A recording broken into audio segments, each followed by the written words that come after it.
A colony with 40,000 bees can produce measurably less honey than a colony with 25,000.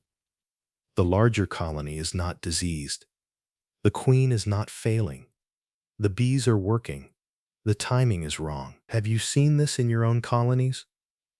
A strong spring buildup, a full brood nest, bees covering every frame, and then a nectar flow that passes with honey supers that never filled the way they should have. If that pattern is familiar, leave a like on this video. It helps this reach the beekeepers who need to understand what is actually happening inside the box. That gap between colony population and honey production is one of the most common and most preventable losses in temperate beekeeping. And it almost never originates during the nectar flow itself. It originates 4 to 6 weeks before it.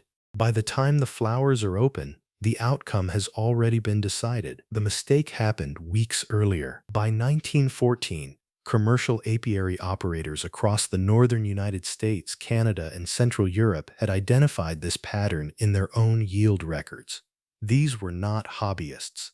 They were men and women managing hundreds of colonies for income, keeping written documentation of production by colony, by season, by management action. They observed the same variable appearing repeatedly across years and across apiaries, not queen genetics, not proximity to forage, not weather alone, the timing of brood nest expansion, specifically, whether a second full-depth box had been added at a precise and observable moment in the spring buildup cycle, before congestion developed, before swarm preparation began, before the forager pipeline was disrupted, or whether it had been added too early, too late, or not at all. What most beekeepers misunderstand is this.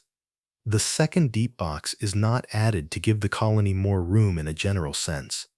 It is added to control what the colony does with its brood nest at the exact moment when the decision between growth and storage gets made. That is a specific biological moment.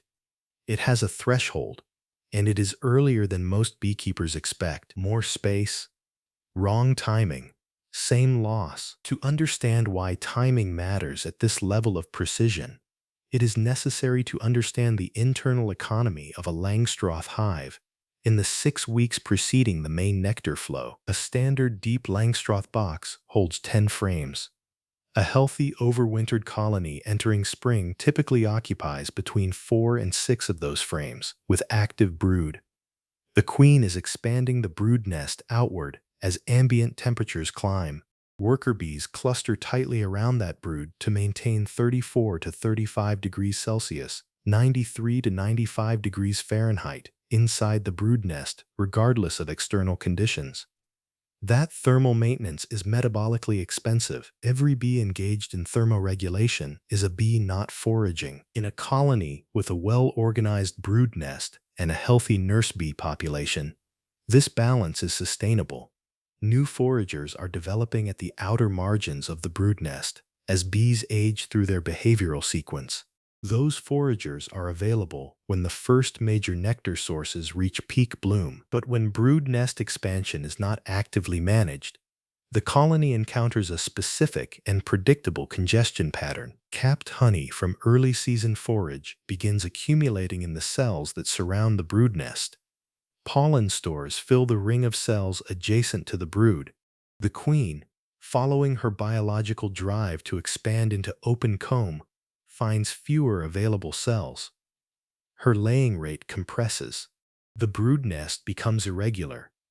Brood patches interspersed with sealed stores, a pattern that reduces both the efficiency of brood thermoregulation and the queen's ability to sustain her peak laying rate. At this point, the colony is not failing in any visible sense. It appears strong. It is strong. But the internal conditions that drive swarm preparation are already developing. Worker bees begin producing wax for queen cell construction. The colony's behavioral orientation shifts from buildup to reproduction, and the forager population that should be building toward peak density for main flow is instead supporting a physiological transition toward swarming, congestion before the flow, honey after the flow. Gone. The developmental timeline that governs this loss is fixed by biology. It does not respond to beekeeper intervention once it has progressed past a certain point. A fertilized egg laid by the queen takes 21 days to develop into an adult worker bee. That worker then spends approximately 12 days as a house bee, cleaning cells, feeding larvae, capping brood, processing incoming nectar, before her hypopharyngeal glands reduce and her flight orientation begins. From egg to active forager, 33 days minimum. This means that the forager force available during the main nectar flow was determined by what the queen was doing 33 days before that flow opened. The beekeeper who walks into the apiary on the first day of peak bloom and finds supers that are not filling has not encountered a current problem. They are observing the consequence of a decision, or the absence of a decision, made more than a month earlier. April inspection. March decision. In most temperate climates, the major nectar sources, basswood, white clover, black locust, tulip poplar, depending on region, bloom in a compressed window of 3 to 6 weeks. In some regions with a single dominant source, the productive window is 2 to 3 weeks. The colony cannot recover a disrupted forager pipeline during a bloom that short. There is no mid-flow correction available.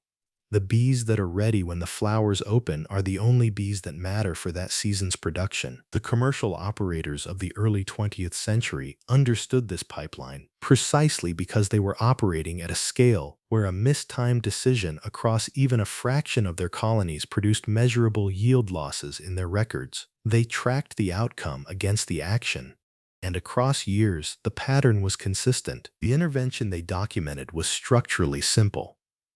A second full-depth Langstroth box, the same dimensions as the brood box, placed at a precise threshold based on observable colony conditions, not a calendar date, a colony condition. The threshold was this: when the colony was actively occupying 7 or more frames in the single deep box, with brood present across those frames, bees covering the comb surface and early nectar processing visible, and when daytime temperatures had stabilized above 10 degrees Celsius, 50 degrees Fahrenheit, consistently for at least 1 week, the second deep was introduced. 7 frames was the threshold. Not 8, not 9. 7. The reasoning was specific and sequential. At 7 frames, the queen still had available comb for expansion within the existing box, but at a laying rate of 500 to 2,000 eggs per day in a strong spring colony, the remaining open comb in that box would be filled within 10 to 14 days. Adding the second box at the 7-frame threshold gave the colony expansion space before congestion developed, not in response to it. Waiting until the colony was on 9 or 10 frames, which is the intuitive response for many beekeepers, who add equipment when crowding is visible, was already too late. At 9 frames, swarm preparation had typically begun. Queen cells were being provisioned. The behavioral commitment to reproduction was underway. Adding a second box at that point might delay the swarm's departure, but it could not reverse the forager population trajectory that had already been disrupted. 9 frames. Already committed. In field practice, the inspection sequence that supports this intervention begins earlier than most beekeepers initiate spring inspections, beginning no later than the point when daytime temperatures reach 12 degrees Celsius, 54 degrees Fahrenheit. Consistently, a frame-by-frame count of brood frames in the lower deep is conducted, not a visual estimate from above the top bars. A physical count of frames with active brood present on both faces. At 4 to 5 brood frames, the colony is building at a normal spring pace. No intervention is warranted. Return in 7 to 10 days. At 6 frames, the colony is approaching threshold. No box addition yet, but the second deep should be prepared, ideally with drawn comb. Return in 5 to 7 days. At 7 frames, threshold reached. The second deep box is introduced within 3 to 5 days, weather permitting. If drawn comb is available, it is placed in the new box rather than undrawn foundation. Foundation slows the queen's uptake of new space by approximately 1 week, reducing the effectiveness of the intervention and allowing the congestion pattern to continue developing during the delay at 8 frames or more, with no second box already in place. The intervention window has narrowed significantly. The second box should still be added, but the beekeeper must also inspect for queen cells and assess swarm probability independently. At this stage, box addition alone is not sufficient management. There is a population threshold as well, separate from the brood frame count. The colony must be covering all frames in the lower deep with bees before the second box is introduced. A colony with 7 frames of brood, but moderate bee coverage, bees present on 5 or 6 frames rather than all 10, is not ready for second box addition. The thermal capacity required to maintain a larger brood area is not yet present.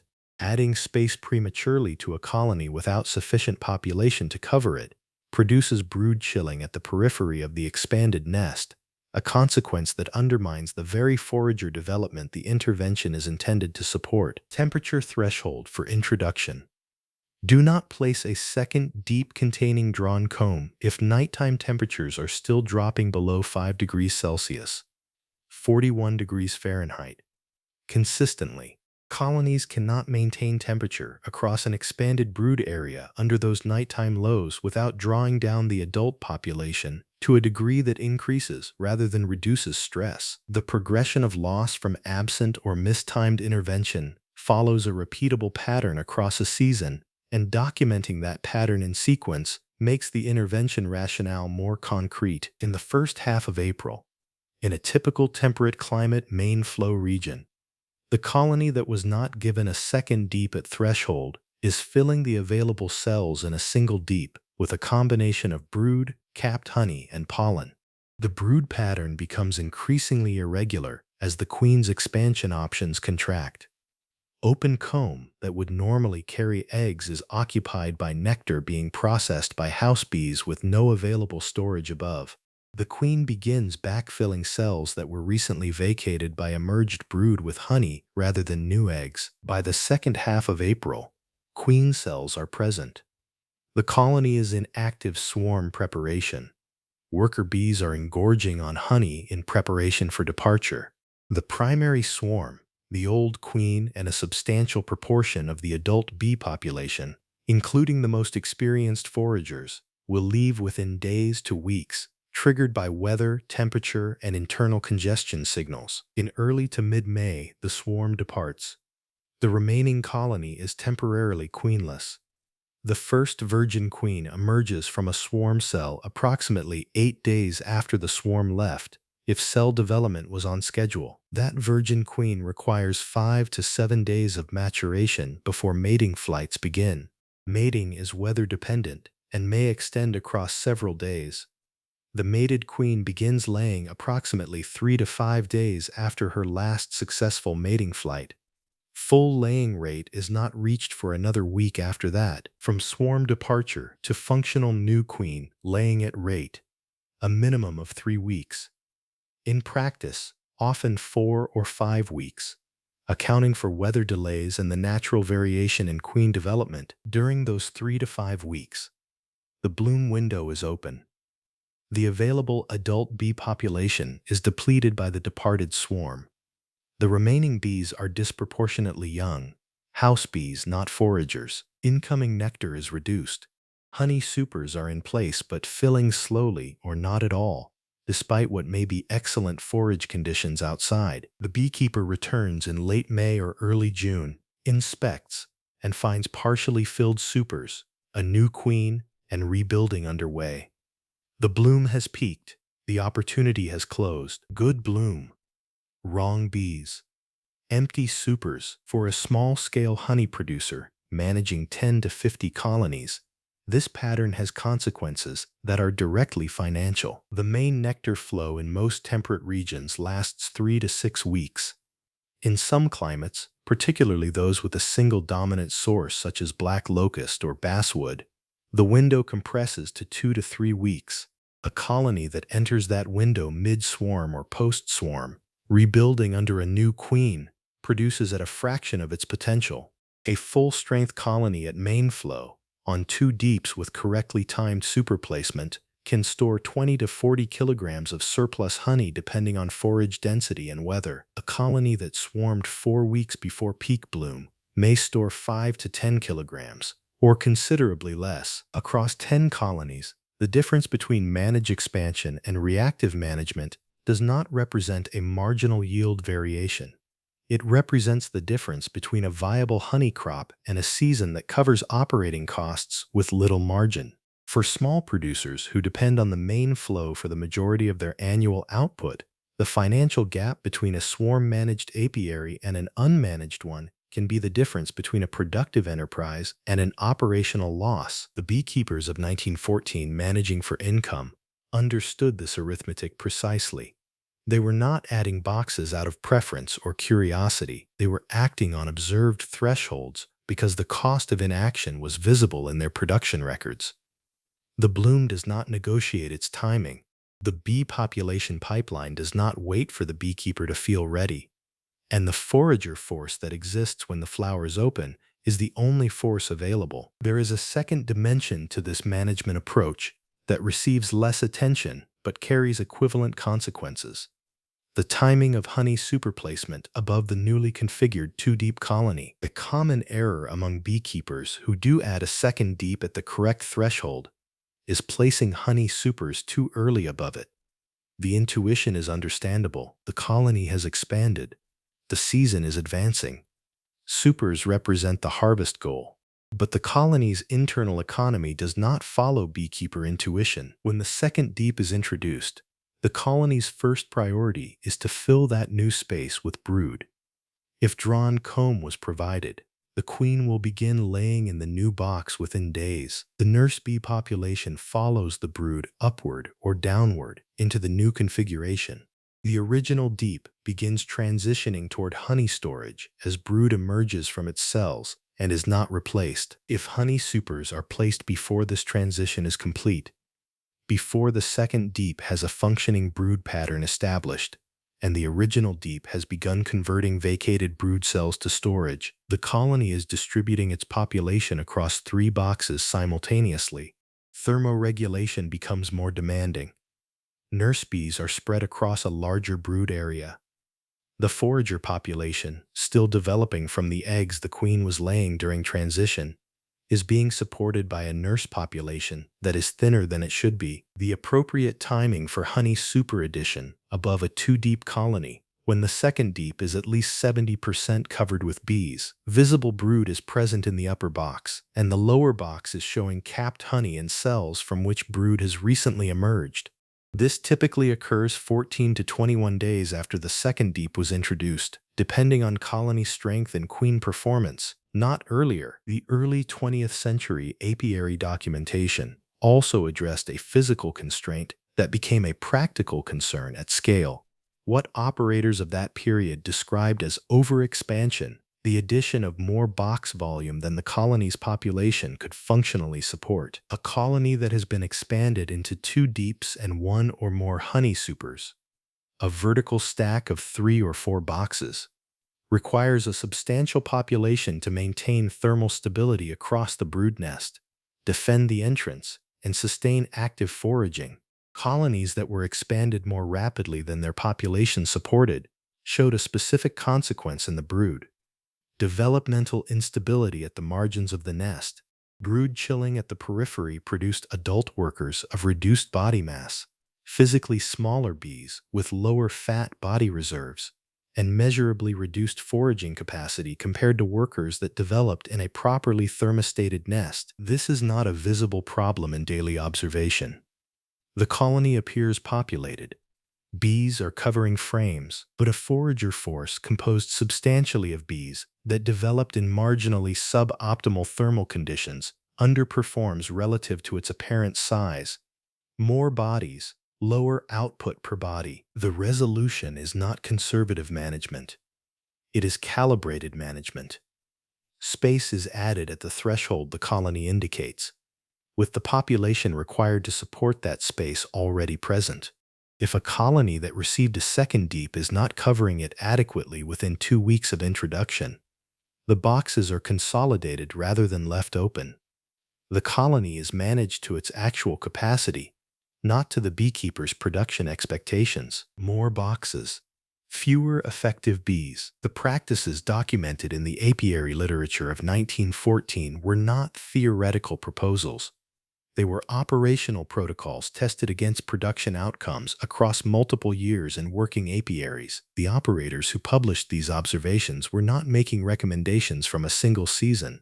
They were reporting findings from yield comparisons between managed and unmanaged colonies under the same forage conditions in the same apiaries, with controlled variables. The consistent finding across those independent sources was this: colonies managed with a second deep introduced at the 7-frame threshold, with drawn comb, under correct temperature conditions, without premature superaddition, produced measurably more surplus honey than colonies managed reactively. The mechanism was not ambiguous. The managed colony did not swarm. The colony that did not swarm did not lose its experienced forager generation. The colony that retained its forager generation was at operational capacity when the bloom reached peak. The bloom rewarded that readiness with maximum honey production. There was no supplemental product, no specialized technique, no exceptional management philosophy beyond this. Observe the threshold, act before the consequence, and understand that the decision available at 7 frames is not available at 9. The bees of 1914 were the same bees as today. The biology has not changed. The bloom still opens on its own schedule. The 33-day forager pipeline still governs what is possible during peak flow. Brood congestion still develops on the same timeline, still produces the same swarm pressure, still leads to the same loss of experienced foragers at the same critical moment. What has changed is the distance between the beekeeper and the colony. The tendency to manage by calendar rather than by observable threshold. The tendency to add equipment when it feels appropriate rather than when the colony indicates it is necessary. The tendency to respond to visible crowding rather than to anticipate the threshold before the behavioral shift occurs. The second deep box is not a solution. It is a decision made at the right moment, and that moment is earlier than most beekeepers expect, more specific than any calendar date can describe, and more consequential than almost any other single action in the spring build-up cycle. The flow rewards readiness, not effort. The colony that enters the nectar flow with its forager generation intact, its brood nest organized across 2 deeps of drawn comb, and its population at operational density is the colony that produces what the season allows. Timing decides. Biology leads. The beekeeper adjusts.